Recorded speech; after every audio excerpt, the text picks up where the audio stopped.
This segment of the Bass, Kayak, and Beers podcast is sponsored in part by Dark Horse Tackle. Go to darkhorsetackle.com and use promo code BKB5 to save an extra $5 when you build your own box. Douglas Outdoors. Serious rods for serious anglers. Norsk Lithium. The lithium kayak battery you need is just a click away. Go to norsklithium.com.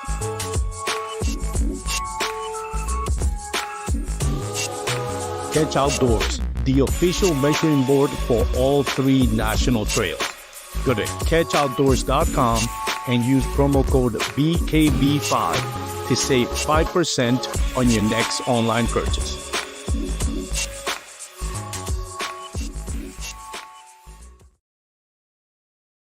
What is going on, everyone? I hope you are having a great Thursday. We're back. Last week I couldn't make an episode, a live show, but today we are back, and we're going to be talking to Michael Cates.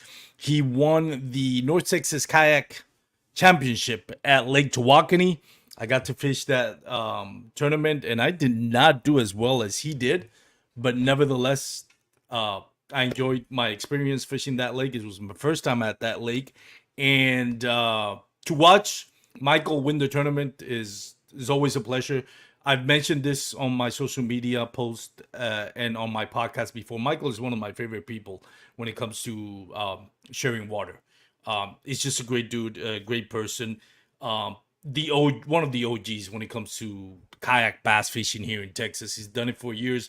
One of the original winners for the, what was it called? The Tournament of Champions before it got taken over by the Hobie BOS. And for those that don't know a little bit of history, the Tournament of Champions used to be where people were invited from different clubs all around the nation to come fish at Lake Fork. And then eventually Hobie BOS took over that. And so it's grown since then, but more as a Hobie BOS brand than what it used to be as a Tournament of Champions. But nevertheless, Michael Cates was one of the original winners. So excited to have him on the podcast and talk about his big win at Lake Tawakonia, like I mentioned, in the North Texas Kayak Championship. A couple of great news that I have for you. First of all, thank you to my sponsor, Mariner Sales. I recently teamed up with them. I'm very happy with my relationship that I have with Duke Trend, Eric, and everybody at Mariner Sales. I'm honored to be part of their team. So thank you to them. North Lithium, Douglas Outdoors, Dark Horse Tackle, and Catch Boards. Also, in regards to Douglas Outdoors, I have great news, especially for those East Texas anglers. Douglas Outdoors is now partnered up with ETX, so East Texas Paddle Sports, which is owned by Lance McWhorter. Douglas Outdoors is going to sponsor the East Texas Trail, starting I think on this weekend or next weekend when it's in Toledo Bend, and that is in conjunction with the Bass Nation tournament. I'm not sure how Lance McWhorter is going to give out the awards, but basically it's either the winner or the winner of the big bass for that event gets one of the new Douglas era rods. And if you're interested in getting to know more about those rods, they're going to be for sale at East Texas Paddle Sport, again owned by Lance McWhorter. That is in Tyler, Texas. So again, Douglas is going to be donating a rod for the big bass winner or the winner, whichever Lance decides to give it to. We'll leave that up to Lance, and it's going to be not just for the event in Toledo, but for the remaining season for the East Texas tournaments and also for next year. So go check out East Texas Paddle Sport in Tyler, Texas. So with that in mind, let's bring in our guest for today, Mr. Michael Cates. Man, how you doing, Michael? Good. How are you? Again, like I mentioned, it's an honor to have you on the podcast. This is the second or third time I've had you on the podcast, man. Yes, sir. Honored to be here. I appreciate you asking. You've had quite a career kayak bass fishing. but lately, last year, you won the AOY for the North Texas Kayak Championship. You also are the new king of Possum Kingdom. You broke Mark Pendergraft's 2-day record for the Bassmaster Kayak season. What was the total? Like 212 inches or something Yeah, like that? yeah, 212. 212. And the previous record held by Mark Pendergraft was 209, I think. Can't remember. 209, 210, but you blew off that record out of the water. So, man, you've had a great season, and you've been doing this for so long. I got to meet you in person when you hosted a seminar at the Mariner Sales, Hmm. and I love the information that you shared. How long have you been doing this, Michael? Fishing out of, bass fishing and fishing on tournaments out of a kayak. Well, I've been bass fishing since I was 8 or 9 years old, since Lake Fork opened, man. Really? How That's long what ago was that, if you don't mind me asking the question, indiscreet question? I say it again. How long ago was that, if you don't mind the indiscreet 82, question? 1 or 80. I can't remember. Hey, I think it was in 1980. So I was 11 by then. I'd already fished, but that's when I got the bug for real, when Lake Fork opened. Was Lake Fork your first ever time you've bass fished? No, that's where I really caught the bug, though, man. I bass fish, stock ponds. I'm a country boy, man. We used to just go fishing all day, every day, and stock ponds and creeks and things like that. What you always live? You always lived in Texas, Michael? Yes, sir. And what part of Texas? I've lived in the Rio Grande Valley. I've lived in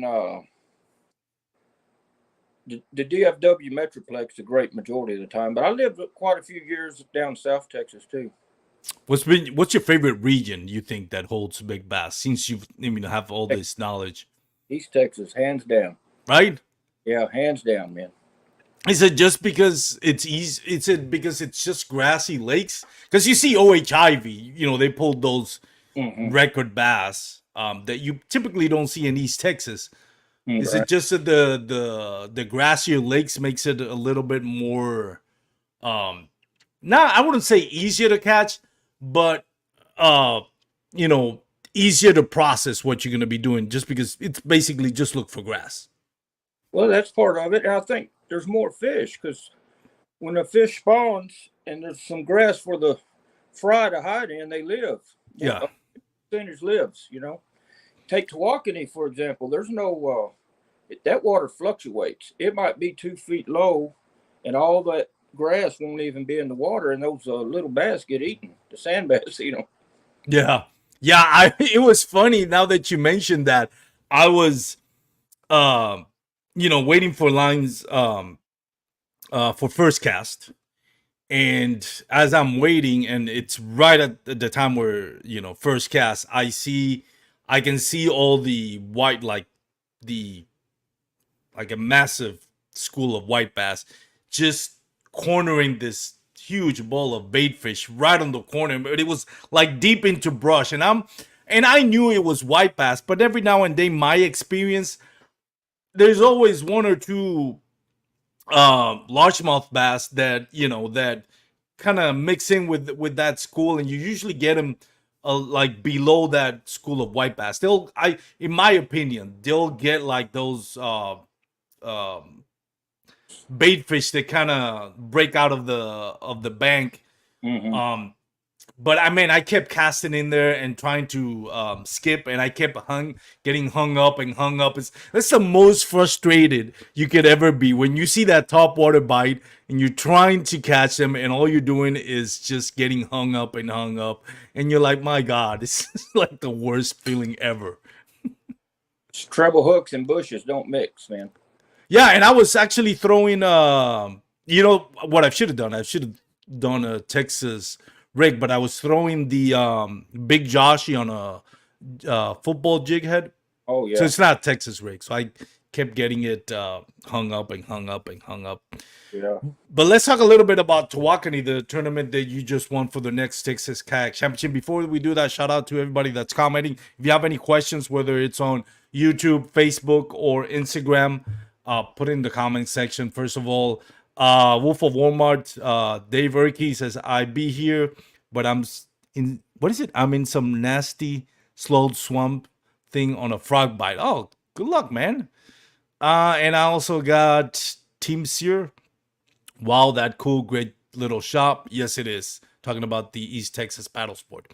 So let's talk a little bit about the tournament. So, how was pre-fishing for you? You mentioned you pre-fished for 3 days before the tournament. I believe so. 3. It might have been 4. I can't remember. It was enough though. That lake's not my favorite lake, but it's Was fished. Well, man, flooded. It was so it's real easy. Just fish the flooded cover. But I noticed that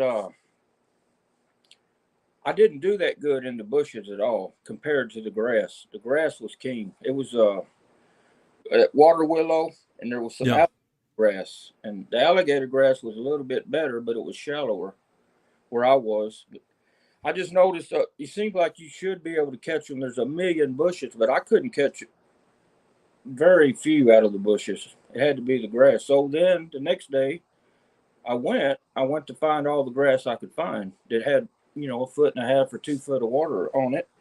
And I did. And then the way I did it, man, that lake is, when the wind blows a certain direction, the other bank gets just drilled with swells. And that I've had 2 tournaments I fished there that my where I wanted to fish got blown out, man. So I made sure that I do somewhere where I could find some grass, no matter which way the wind blew. That morning I could go to one spot or the next, man. I think that's the whole key. Because my buddy's catching them as good as I was, but he was on a exposed end of the lake and he didn't do any good. He got blown out.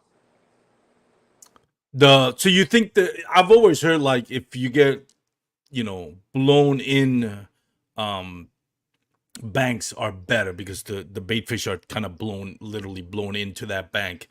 When you say the he was blown out, what do you mean by that?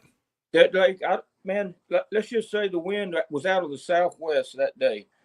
The whole north end of the lake is going to have swells. Oh, And okay.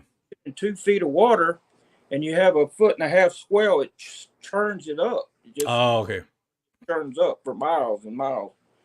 And it's just, it don't matter if you're fishing deeper, but I mean, the cover is shallow. That's where we were fishing. I made sure that didn't happen to me this time, man. That was my main thing at practice. Find something that I could use in whatever wind. If the wind would have been out of the southeast, I would have fished somewhere else probably, because that one bank would have been just pounded where I was. So in this case, because of the water getting muddy and churned up, you actually did what I guess conventional wisdom would say is like instead of fishing the wind blown banks, you fish the opposite bank that weren't getting any wind on it. Is that correct? Yeah, but where I was fishing was stuck out to where it got the wind. It's not getting the swells. Oh, okay, okay. I see what you mean. Yes. They don't like it when it's swelling like that. It was just a chop on the water, and I had to be in the wind to get a bite. I mean, you'll get one every now and then, but the wind was better. But there's a difference between the wind where I was and the wind where those guys that went by the bridge were. It just they couldn't even hardly fish good. And what you found on pre-fishing with that you pre-fished 3 days, did that translate in what you were going to do in the tournament or how the tournament break down for you? Yeah, pretty much. I found I caught a 7 pounder pre-fish, Really? but I caught it out deep, and so that's where. And I caught another good one, and then I caught a bunch of little ones out deep, just dragging a worm. So that's where I started, and I thought Pre-fishing or tournament day? on tournament day, Okay. I thought maybe I'll catch a good one. There's a lot of people out there too, man. Anyway, I didn't even get a bite, so I pulled the plug on that at 7:30, and it took me an hour to get around to that grass where I actually did the good on. And by 9, I think it was 9. I said 9:01, but I think it was 9:10. I was culling. It just in 30 minutes, man. Really? Yep. And I felt like I should have started today there. Maybe I could have caught a good one there. By the time I was the third or fourth boat down it. So you you went 1 hour from one point to another. Were you like when you say 1 hour, it's because you were fishing as you were going, or just Yeah, I did make a couple stops. I did on the isolated bushes. I actually caught my first fish on the way, and it took me an hour. But there's nothing to fish there, man. You know, if I saw a bush, I would shoot over there and throw my bug at it. But it took me an hour. I saw, probably 45 minutes if I never stopped. wow? So you went from what side of the lake to what side, if you don't I was mind on me asking? the side, man. I stayed on the same side, but I went a couple pockets up. That lake, man, it's hard on a kayak to navigate that lake because it's rough, man. It's real rough, and so I picked. I mean, it just depends on the wind. I was protected from the wind the whole way, man, and it happened to be. It just worked out right, man. It just happened to be the wind was perfect on that grass, just perfect. Were you expecting it? Like, did you plan it? Did you look at the weather app beforehand and thought that it was gonna be perfect, or it just happened to be that way? Oh, I knew, man. I mean, I knew it would be hitting it. I didn't know if I'd even catch a fish out of it. I just knew that was the best thing I had going, especially if the wind was touching it. But if the wind wouldn't have been blowing much, I would have just flipped instead of running the chatterbait. The fish, they're there, man. I'm pretty sure, dude. I'm not 100% positive. I'm pretty sure there's a lot of release fish there. I think they run tournaments out of a ramp that's right there, because I caught a lot of 14-inch fish that were beat up.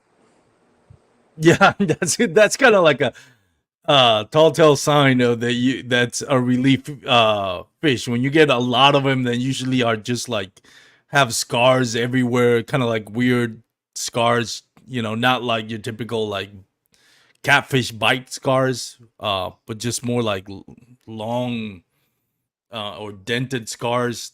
You understand it's like, yeah, this fish was probably caught bounced around the live well a little bit before actually being released at the boat ramp again.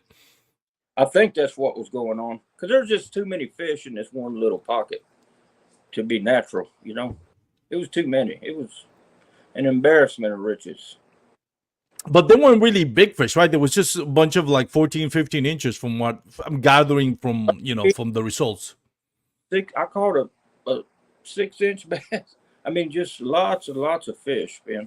Everywhere I looked, there was just swarms of shad, man. So all the fish were just in there. The grass was just full of shad. Millions of them, all sizes, little bitty size, fry size to 2 or 3 inches. I got two questions of the things you've mentioned before we move on to the next subject. When you told me you navigated an hour 45 minutes from one spot to another, are you using a trolling motor, and what motor are you using? A trolling motor. I got the motor guide, the XI3. What kayak do you use? I use Titan 13. Native. Oh, nice. Native tire. All right, cool.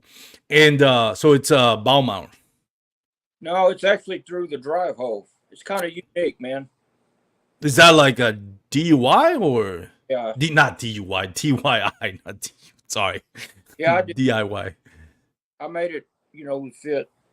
It's pretty cool, but I got to have a skeg on the back because it's too close to the center of the boat.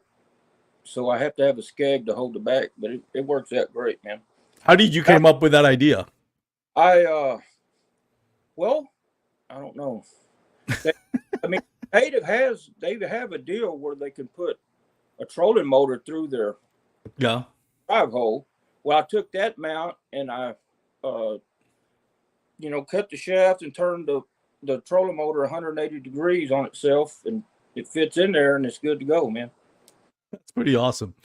The next question would be: you mentioned you were seeing, a bass and school of shad in that grass. Like we're talking about side scan, live imaging. What was with my eyes? Oh, with your eyes. Yeah, man. Nice.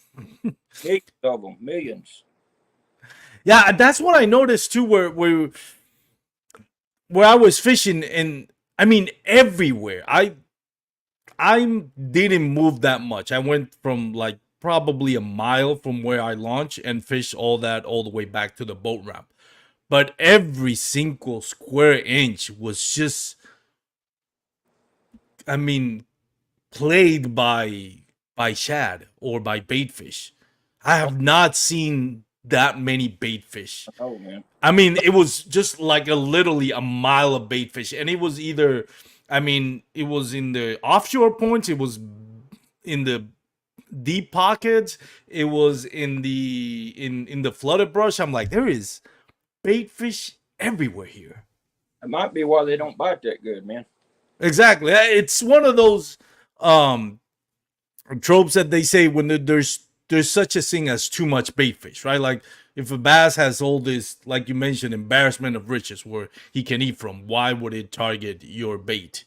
Mm-hmm. You know, when he has just everything like so easily. And I think that's one of the things that I couldn't catch one other than I was getting hung up all the pretty much every other cast. But when I did manage to skip my cast right in the middle of that feeding frenzy, I was not able to get a bite. And it's like, and I'm throwing, I mean, a big Joshy. When I look at the bait fish and I look at the bait, I was like, man, this looks so similar from what's on the water. Maybe a little bit bigger. And I think that little difference of like the bait fish being maybe like 2 inches, 2.5 inches, and me throwing a 3.5 inch shad imitation, even if it's the same pattern, same color, that's just being a little bit bigger, I think, is what oops, sorry, something fell here. Is what makes a difference in the fish not biting. And it's interesting because a lot of times you hear it's like, well, throw something different, throw something that stands out. Mm-hmm. And then there's that other argument like, no, throw, mimic what's out there. Mm-hmm. Do you see any, what is your thought on that? When you see, this plethora of bait fish everywhere and the bass are biting on it, do you try to imitate it as close as possible, pattern, size, or do you try to look for something that stands out of that school? I generally like it, man. If I'm in East Texas, I want to throw a chartreuse and white chatterbait first. That's just no matter what I see, what kind of shad or whatever. Just so I generally like I will stick with something white or color. But man, I was one time I was at Bridgeport Lake in a shad spawn and I couldn't catch them. I had to use a black and blue chatterbait, and that it really made a difference. So I guess it could go either way. But I'm generally going to throw something shad looking if I'm around shad. I don't care about how. I mean, I don't know. I probably wouldn't throw a 8-inch glide up against those bushes. I didn't. Yeah. But I don't. A 4-inch trailer on a chatterbait's okay. I mean, they can't stand a chatterbait, man. Even as many people use them, they just can't stand it. So that's What's your favorite chatterbait if you have one? well, it depends. No, it depends, man. It depends on how deep I'm fishing and if it's cold. But I like this one. I was using a 1/2 ounce Evo chatterbait Evo. I would I just wanted the gold blade, man. I think in East Texas, I just like the gold blade, man. It's interesting. When you mentioned that, because well, chatterbaits, I mean, everywhere. That's probably the goat of baits out there. Like if you had to only throw one bait out there, Yeah, man. people have their strengths and their confidence bait, but overall, I think a chatterbait, whether it's a jackhammer, slobberknocker, or thunder cricket, I think it's the other one. By striking, I don't know. It's just it makes a lot of noise, a lot of vibration. It stands out, and it imitates bait fish. So it's and you can even depending, you can even change the colors, put a like a twin tail, and actually imitate a crawfish, which I've done before. It's just a very very versatile bait. Now you mentioned we're talking the pre-recording. You also got the bites on a brush hog, right? Yeah, on the small brush hog. What size was that? It's the 4-inch, I think. It's just the H2O Academy brand brush hog. I had a bag of green pumpkin magic, and I ran out of those, and then I was using June bug, and it didn't seem to matter. I went through with the chatterbait twice, and I caught what I caught. Then this, I went back the next time. I went and took off somewhere else and came back the next time, and I was just pitching a brush hog, and I caught the rest of the day on the brush hog. So which one worked better for you, a chatterbait or brush hog? Man, I know I caught my biggest on the chatterbait, man. I know that, but I don't remember if I caught all those fish from that morning or not. I can't remember. I'll say it was probably half and half numbers wise. So, What do you thought about the results of the tournament? Because you and I were talking in the award ceremony before it got started, and I got to look at the leaderboard before they turned it off about 2 hours prior to lines out, and I saw that you were in the lead with 80 inches. And I approached you and I told you, like, man, I don't know if anybody was sandbagging, but you were in the lead. Were you surprised that 80 inches won that tournament? yeah, I was blown away, man. I know, right? I texted my wife and said, well, I'm not in the mix, but I'm going to go get a hamburger, so I'll be home later. Ended up going with a first place check. They were really biting good where I was. I'm serious. I figured it was a good day. Everybody caught a bunch of fish, and man, I was real surprised. Real surprised. I think it was tough for most of us. Anybody that wasn't on that area. How many anglers that you saw on that area fishing the tournament? At least 4 or 5. And everybody, as far as you know, everybody did well? I don't know. I showed one guy how to do it, though, man. Look, the first 2 I saw, like where their boat is where I was catching them. So, I wanted to show him so he'd get further back so I could at least cast to where the fish were, And he ended up catching it. But it looked like a good one to me. I don't know. It looked like a good one. Who was that, by the way, if you don't mind saying the name, or do you remember? I just seen him a couple times. He's a Hispanic dude. I don't know his name, man. I think he's from Mexico. So he might have a YouTube channel from Mexico or something, man. Trying to think who I know. I know Del Rey has a fish, but I didn't see him on the tournament. Not him. It's a heavyset guy, man. He's a real nice guy. Oh yeah. I know who you mean. I think his last name is Reyes. I can't remember. But yeah. I met him. Yeah, I think he ended up winning something in the raffle or ended up in the morning. I remember him taking a picture with something he won. Can't remember, it was a raffle. He had a blue jersey, right? Yes, sir. Yeah, I think his last name is Reyes. I haven't met him personally. Me either.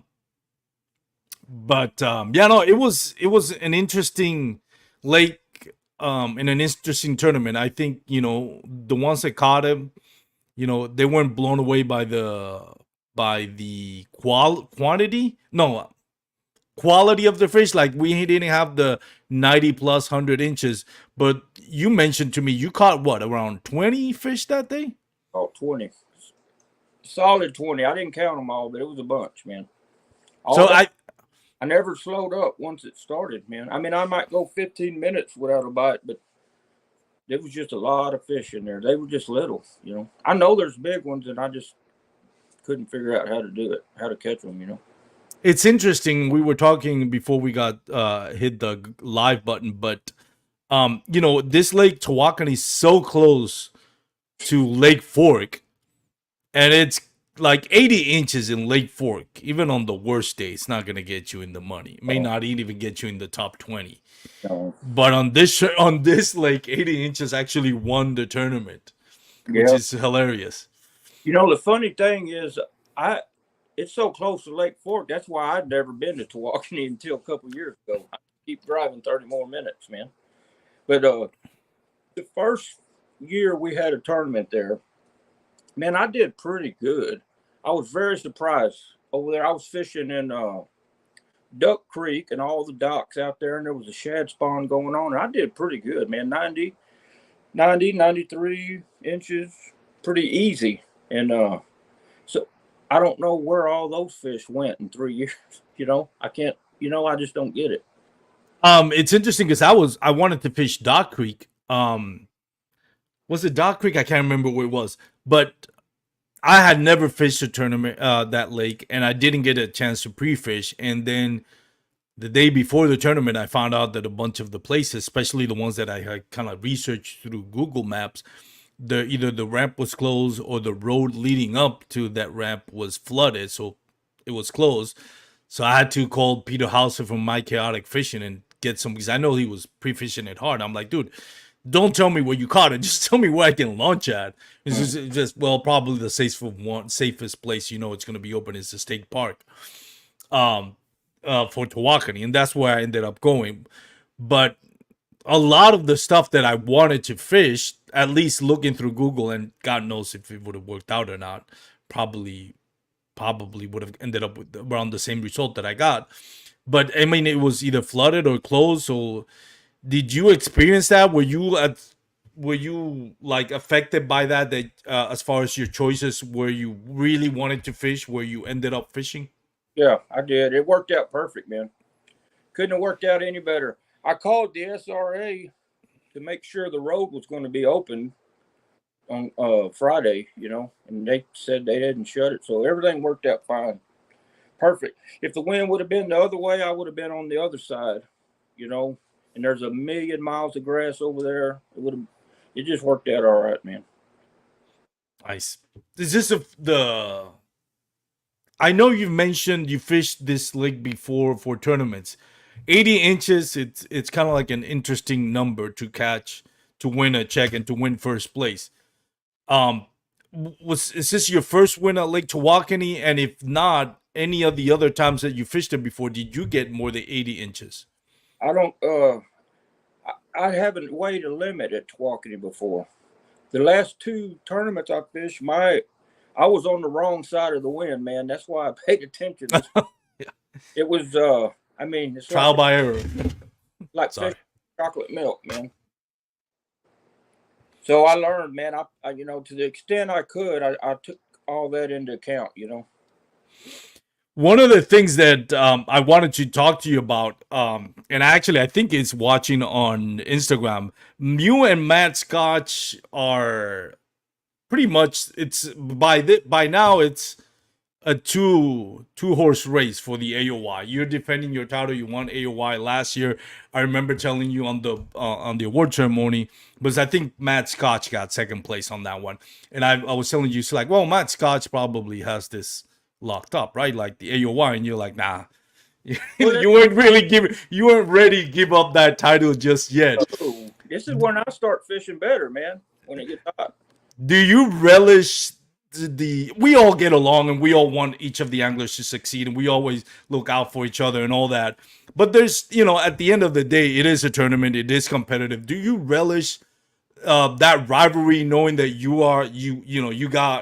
you're a more experienced veteran to the sport? You take pride in saying, I want to beat this, without disrespecting, but young pup like Matt Scott, even though he's a veteran of the sport, but he's done it for years and years. But do you relish that opportunity? Do you see it as a rivalry? Does that get you a competitive juice going, knowing that Matt Scotch is doing its own thing and it's really, trying to put his own claim on the AOY? Well, really, what it does is it pushes me to catch him, man. Because he's going to catch him. He always has. Yeah. So if I'm coming, I haven't seen the standing, so I really don't know how far it is. So I'm speculating. But if I'm behind him, well, I'm not sitting in the catbird seat. I gotta really catch them. So it makes me work. I'm already getting ready for Toledo Bend, man. I'm retying.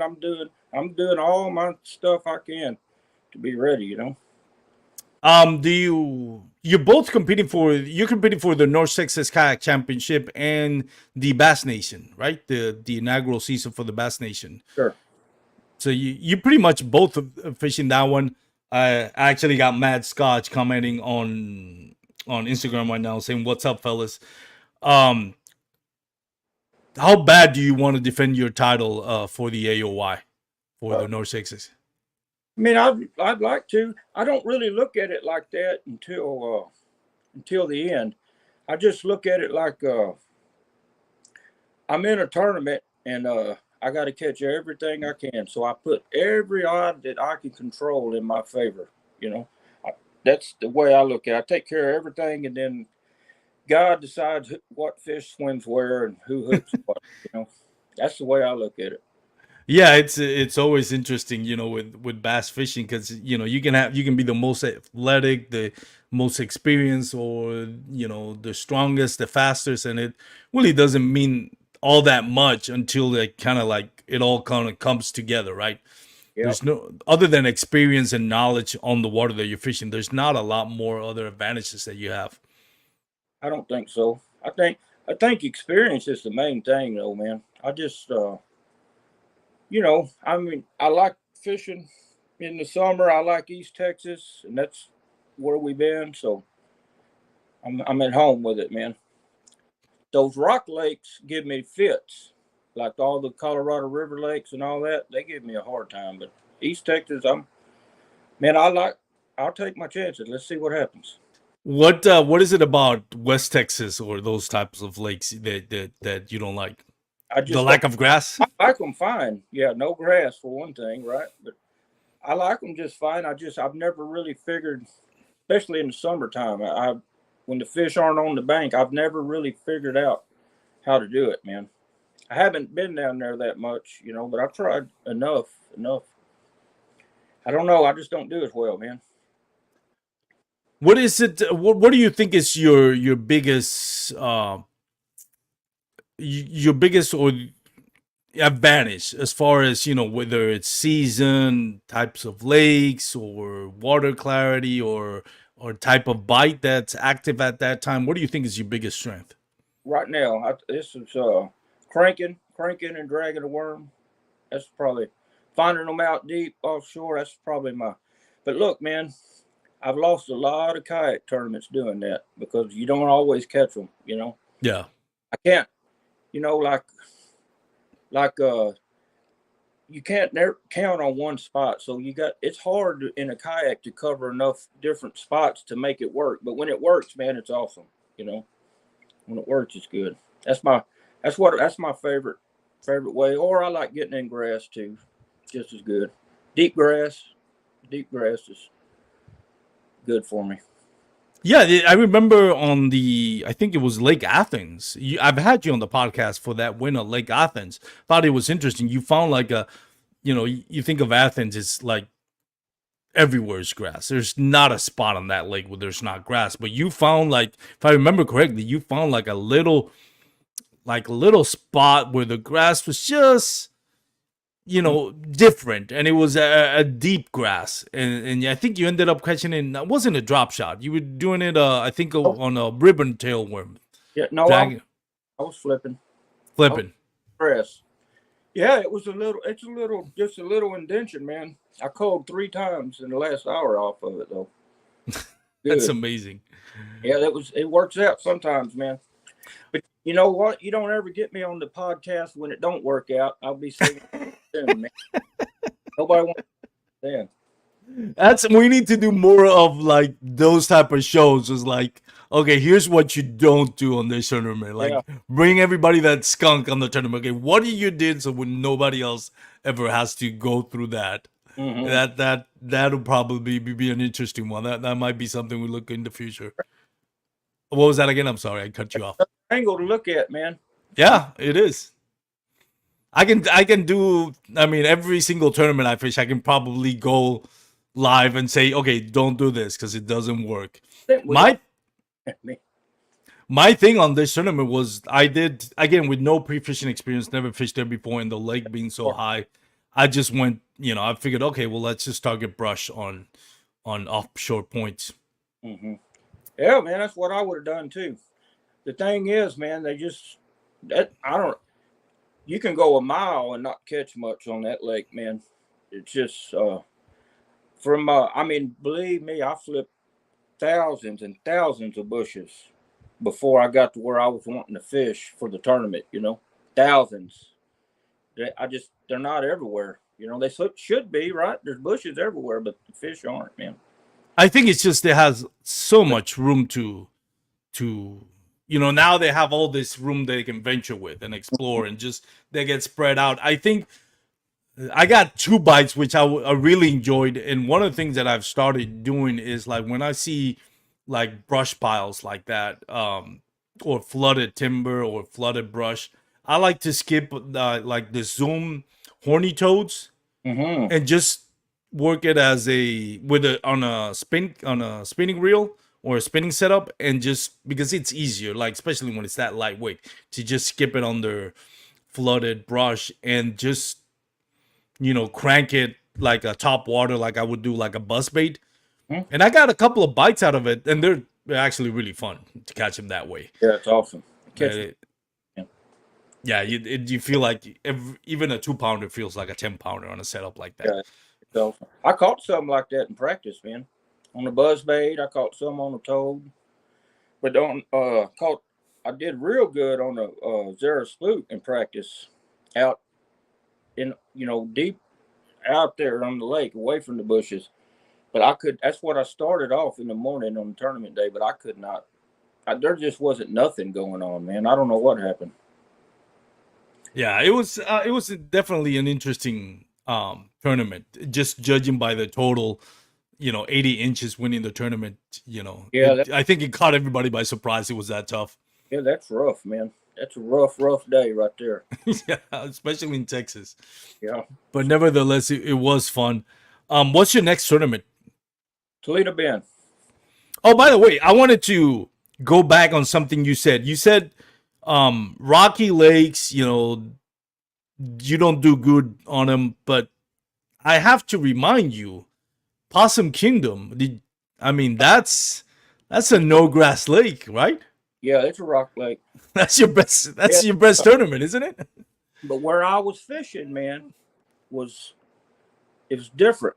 It looked more like what I'm accustomed to seeing when I look at the map. It's just easier. I just don't know. I like stuff that sticks way out, that catches the wind, stuff. You don't see that on those steep lakes. So I don't know. I don't know what to set up on. I haven't done it enough. But that's the scary part about it. You saying that that's not how you like to fish. That's not how you're successful. But yet again, that's your biggest win, and probably your biggest 2-day limit was exactly on a lake where you feel like it's not in your wheelhouse. It's not how you like to fish. It's not really the type of lake that you like to fish. And yet again, Yeah. it almost makes you unstoppable when you think about that. PK is different though, man. Yeah. I've learned this. Here's to put it simple. In flat lakes, you want to find a steep drop off in the summertime, right? Yeah. Steep lakes, I want to find the flattest, longest flat that I can find that tapers out, and then whatever steep spot is on it, instead of looking for the steepest drops. That's what I've been learning. We're going to have to test it a little bit more. We'll see. That's an interesting take on it. You obviously have way wealth of knowledge that I don't have, so I'll trust you on that. Well, we'll see, man. That's my hypothesis. I think that's how I'm going to start. We'll see.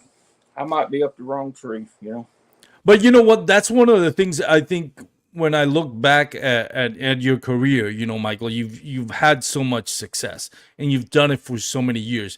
But yet here you are thinking of a hypothesis of how a lake that you don't really like fishing, or it's not up in your wheelhouse, and you're still thinking of like, how can I get better at it? And I think that's the key for long-term success. The fact that you are not complacent and saying, well, I like to fish on grass, so that's the only thing I'm fishing. You're actually saying, this is something that I struggle with, so now I'm going to invest time and energy and think about what is it that I need to do, and kind of rationalize it, and then going on the water and put it in practice. And I think that's lost.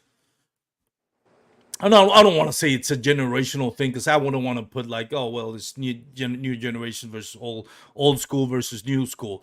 But just in general, I think that's something that most of us, myself included, don't really appreciate about it. If you really want to get good at this as far as tournament goes and find success, you can't be complacent. You can't just stick to like, oh, this is what I like.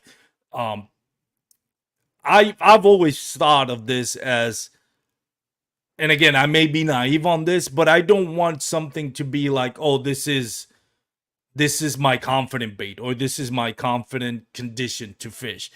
I want it where I can feel like that I'm confident in whatever scenario it is, whether it's summer, winter, whether it's fall or spring, whether it's grass or rocky, whether it's offshore or inshore, that I'm confident enough that I can find fish. And I Mhm. think a lot of us, when we start doing this, especially if you're not doing it on tournaments, you just go where you want to fish, and because that's how you know how to catch him, and that's what's going to make you happy.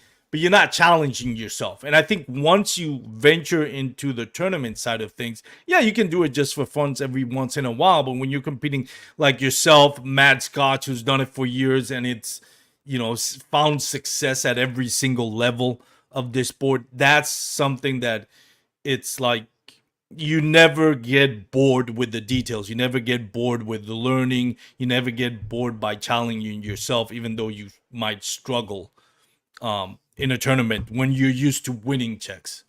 Yeah, we struggle is always the very next door, man. It's there's so much little small line between a good tournament day or not that good of a tournament day, and like a half an inch, right? So I I if I look, it's like you said, you hit the nail on the head. If I want to go fun fishing, I'm going to go sit out on the point at Lake Fork, and I'm going to drag a big red worm all day long. That's what I love that in the summertime. If I try to do that in a tournament, man, and I've tried 100 times, it's just not it's it's not a sure enough bet for me to hang my hat on that. So I go do other stuff and learn how to catch a fish. The worst thing is this, man. The one thing Tawakonia, it wasn't very good lake, but I caught a lot of fish. So if I went to an area that I didn't get a bite, I just said, well, it ain't no good, because I was catching enough fish to rule out stuff. When you go to a lake that you don't get but a bite hour or a bite every other hour, man, you don't know what to do. And then you got to lean back on whatever you're comfortable with, you Yeah. know, if it applies. Yeah, I think that's the key. Sometimes you have no choice but to say, "Hey, listen, nothing else is working. Let me just go back to my confidence, Yeah, man. and then try another day something different." But I think that you hit the nail on the head when you mentioned you can't get complacent. You can't just go every tournament thinking you're Mm, gonna win that tournament doing the same thing you've always done just because it's your favorite thing. Like it might work 1 out of 10 times, but what the other 9 times you're not gonna catch a check or you might get skunked. You have to learn how to adapt and that takes time That's and the fun. effort. To me, that's the fun part. It never ends. Yes, No, it never ends. it's a point where you have to embrace the grind. And I know that sounds cliche, but I've always thought like, man, there's lakes like grass lakes up in the east and northeast Texas that I know that if I go, I'm going to catch a big limit. I'm going to catch a solid limit and it's probably going to be one of my best days. But I force myself not to keep going at those places because to me, yes, it's fun to catch fish. Yes, it's fun to put a big limit. Uh, but to me, it's more fun. Not that it's fun to struggle or to skunk, but it's more fun to me to grow and be able to challenge myself and put the pieces on a puzzle on a lake that I'm not familiar with or that I'm not comfortable fishing because it's not in my wheelhouse. Yes, between starting to do that and accomplishing the goal of figuring it out, there's gonna be a bunch of days where I may you know lose my religion because I'm struggling, I'm not catching fish, and that is frustrating. But when you look at the overall journey of like, yes, it was a struggle bus for the first 5 days. I was trying to learn or break down this type of technique or lake or whatever it is. But now, further down the line, now I feel comfortable doing it. And to get from point A to point B, you have to embrace that grind. You Yeah. have to learn how to enjoy it, even if it's frustrating. And I think that's the beauty of it. If I go out there to the same place that I go and I keep catching, a lot of fish, and yes, there is some certain gratitude to that, but it just gets bored. Like there's no challenge involved. Now, there are days where I was like, man, I haven't caught a fish in like the last, I don't know how many times. I I owe it to myself for my own mental health to go to my, honey hole and actually put on a limit and feel better about myself. So every now and then you treat yourself when it comes to that. But I think overall, throughout the course of a year, I think it's important to grow as an angler, especially when you're doing tournaments. To just challenge yourself. Go to places that you normally wouldn't catch them. You're liable to have a tournament there, so you might as well go challenge yourself. These I mean, I don't believe me. I would be going to Lake Fork and Lake Athens, and on a trip I'd go to Toledo Bend because that's my favorite lake. But instead I go to Lake Arlington. You go to Lake Arlington? Golly, yeah. I haven't been in a while, man. Don't you don't have to treat yourself that bad. Yeah. You'd be surprised about Lake Arlington. No, I've actually had great days on Lake Arlington, which Lake Arlington is not literally, but 5 minutes. I'm exaggerating. 10 minutes from where I live. The only thing I don't go to Lake Arlington, and I posted a reel on it, is because I almost got shot by some idiots trying a semi-automatic and shooting at the water. And I was right at the an offshore point where they couldn't see me, so they're firing my directions, and I see just the splash of the bullets in the water, and I'm like, that's not where I need to get out of here. I actually have that reel posted on Instagram. It's hilarious, in a bad way. No bueno. Yeah, no bueno. That's why I stopped going to Arlington. But you're right. Arlington, I've had as dirty as it is. Nasty. You get some good bites at Lake Arlington. Yeah, man. Every now and then you get a great big one. Yeah. Anyway, what I'm saying, I fish lakes that, usually I try to fish with a lake with rock bottom because I'm trying to get to where I'm better at it,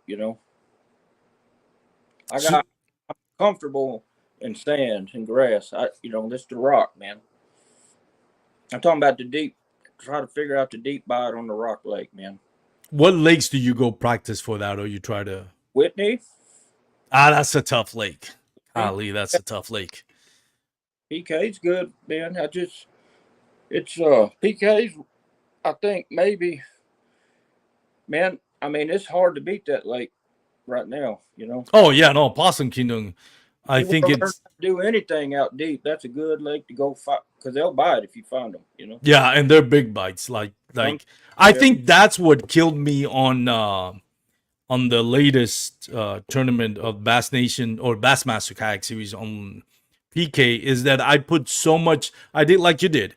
I started going to PK and I started practicing something that I'm not comfortable with. It's like deep ledges, rocky bottoms, secondary points, and just looking for bass, 20 feet deep or more.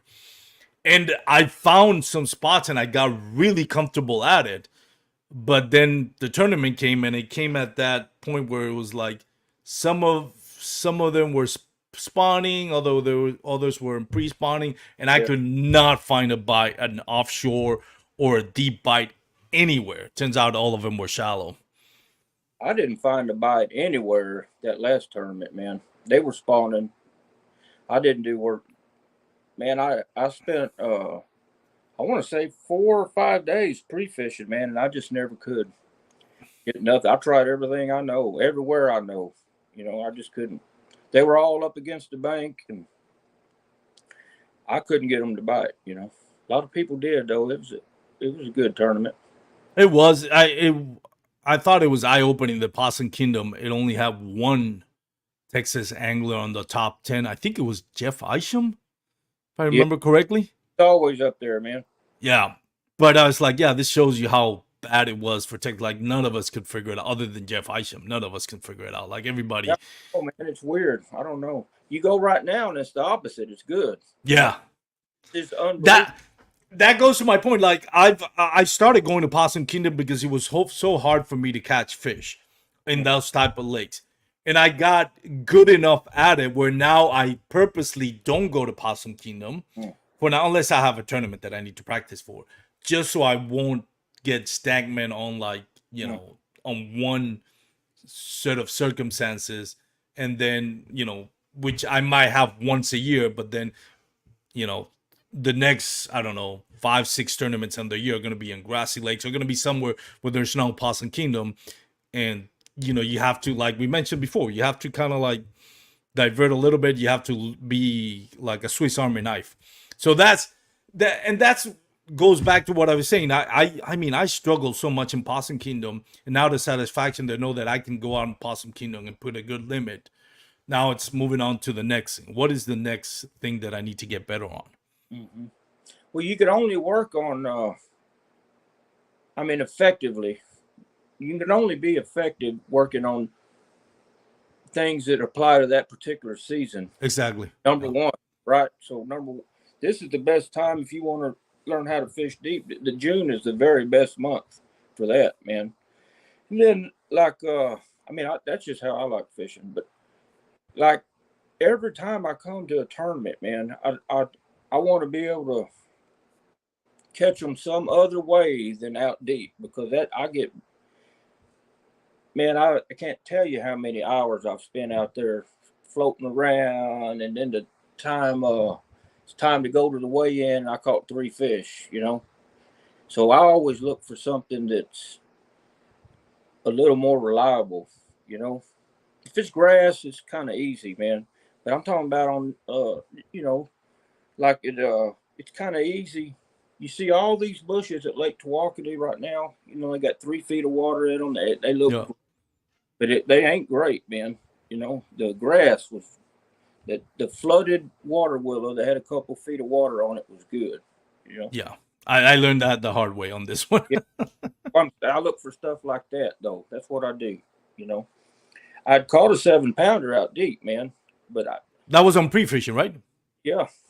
And it's the best fight I had all year too. It was great. On the end of a long cast, it was awesome, man. But I even told my buddy, I said, man, I can't.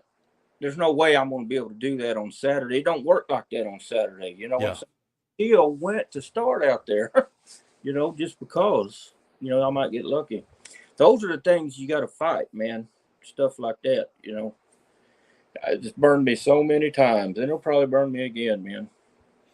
You got to be fluid. You got to be fluid. You got to go with the day, And you see it a lot on tournaments when you talk about AOYs, Angler of the Year awards. You see tournament anglers that are really dependent on either the spawn or pre-spawn early in the year. Mm-hmm. If they don't do good, if they're not winning those tournaments or getting in the money or getting in the top 10, they have zero shot towards the end of the season, because the summer bite or the fall bite is there. It's a challenge for them.